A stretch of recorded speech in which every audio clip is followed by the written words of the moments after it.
on their sites, on the resistance sites in Gaza.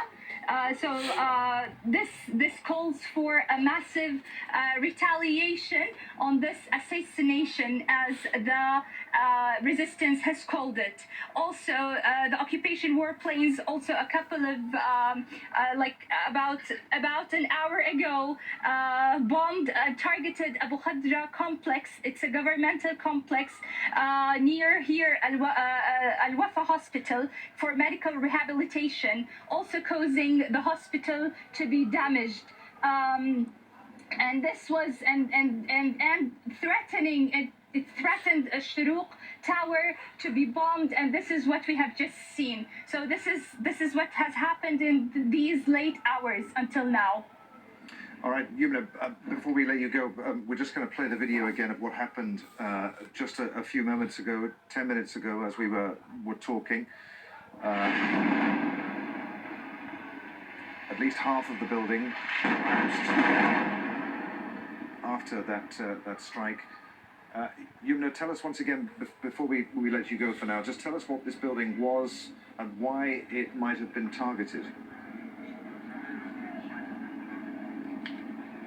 Well, targeting such a building which only holds media and media offices is a clear message by the Israeli occupation that it does not want any media offices. It does not want any media to actually bring out the truth of what is going on in the Gaza Strip. The crazy air raids that are taking place in every moment, the killing and targeting of civilians, of residential towers, apartments, hundreds of Palestinians have been wounded in just 2 days of escalation.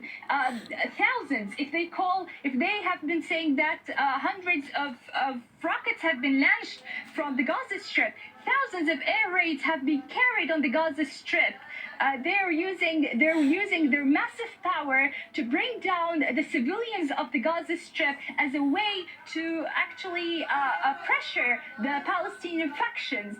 These residential buildings that are being brought down, like a Sharoiq building, Hanadi Tower, Al Jawhara Tower, a Susi Tower, these buildings are not buildings where resistance factions reside or have been launching rockets or any of that. These are just pure residential buildings that have been directly targeted by the occupation forces, and this is what is driving them to actually target a building or a tower like a Sharoiq Tower, which is the only way to actually bring out the reality.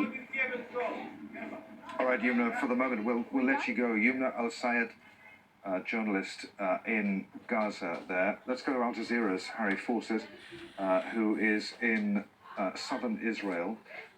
Harry, I don't know where you are. You'll have been able to see the pictures. You certainly heard what was going on there. Why would Israel target a building that according to Yumna, is largely occupied by media organizations?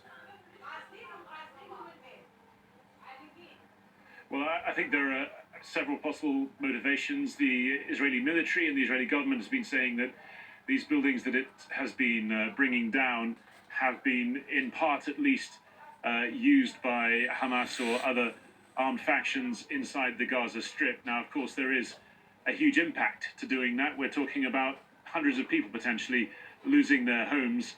And as well as that, often these are in relatively well-to-do areas in Gaza. It's the possibility that some of those families may well themselves be relatively senior families within the Gaza society, and so it has that impact as well.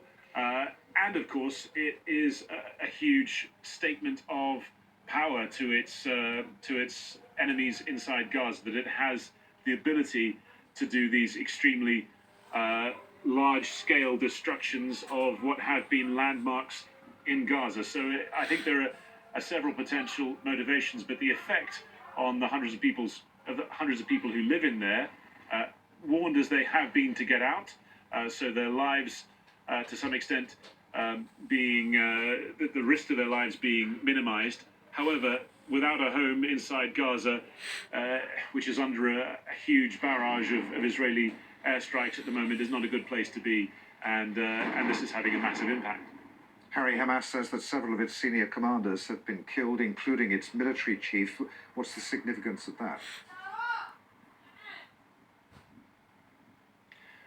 Again, another major step taken by Israel, another expression of both its intelligence and its ability to strike. It says, the Israeli military, that these were 6 senior commanders who were part of the general staff of Hamas, close to the head of the military wing, Mohammed Deif. It has been confirmed by Hamas that they have been killed, including the head of the Gaza City brigade. So a major blow, which is almost certain to elicit a major response in this kind of chain of escalation that we've been seeing in the recent couple of days.